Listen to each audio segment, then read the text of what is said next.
Georgia is one of 4 states to try out new technology that could change the way breast cancer is detected in women. Yes, Atlanta News First anchor Sean Gables shares how this could also make tests more affordable. Outside Woodstock's Infinite Imaging Clinic, physicians and patients are celebrating what they're calling a breakthrough early-stage breast cancer screening device. It's called the no compression mammography.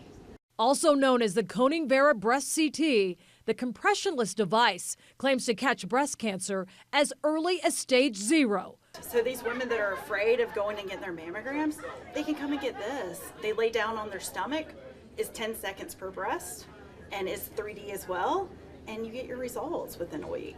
Technicians say the Coning-Vera works if your breasts are dense, big, small, or even surgically altered, and far more effective and cheaper than the traditional gold standard of 3D mammography. Atlanta News First did a comparison.